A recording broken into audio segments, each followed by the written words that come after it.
What's your take on current valuations on the market right now, where some have suggested that, broadly speaking, looking at the technical charts, we are looking at a market that may well be overbought?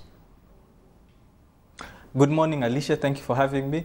The market has taken a different turn this week, but the turn it has taken was predicted.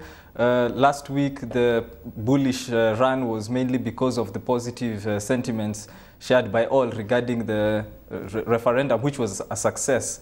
And this week, we see the prices in the market kind of stabilize and continue dipping from Monday through to today.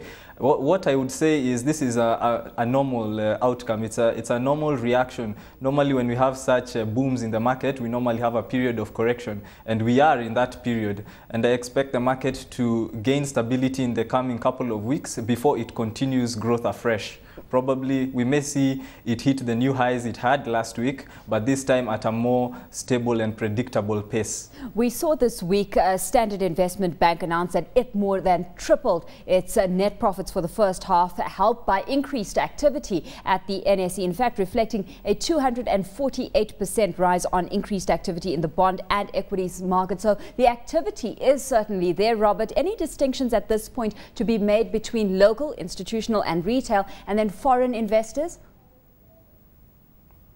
Well, as for Standard, I think you're referring to Standard Investment Bank. The results were expected, and it comes with the industry. The industry is doing well. So those players in the industry, like the investment banks and the brokerage firms, are doing well as well. And the results were good, and I think even the other banks will have positive results too. Looking at the level of activity in the market, we see the blue chips, the ones which trade the highest volumes daily, have a lot of investor activity, foreign investor activity. We also see renewed interest by retail and institutional investors here locally. So I think the market is still on an upward recovery trend, and we should see this continue for a while. Well, just looking at some news that's filtered through right now, Standard Chartered Bank out with results for the half-year period ending June 2010. I haven't had a chance to really delve into these numbers. Have you? We've had some hints of what to expect, but I don't know if the results have been officially released. I've not seen them myself, but I understand we are talking about anything between 20–25% increase in pre-tax profit for the period.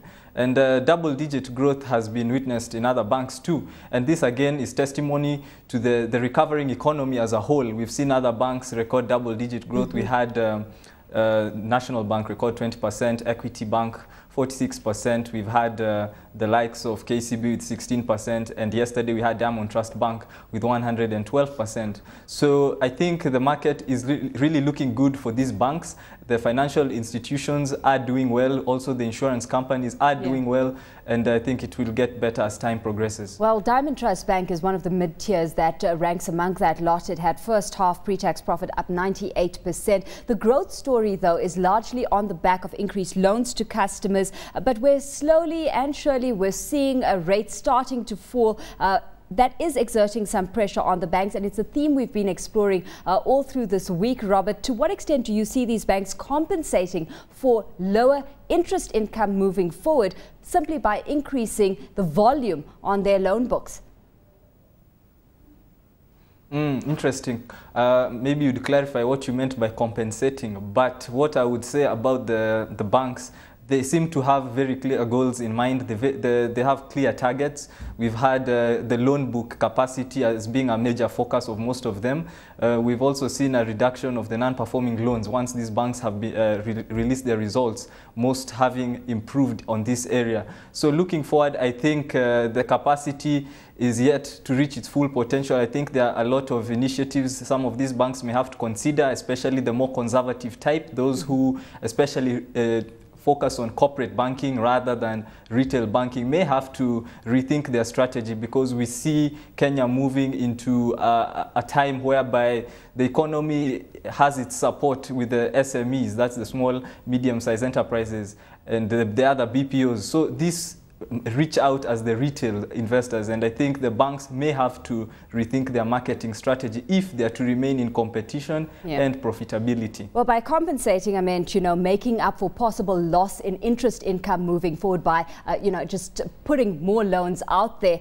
Looking at the risk that kind of presents, Robert, moving forward, is there any concern from your side about non-performing loans being on the uptick once again?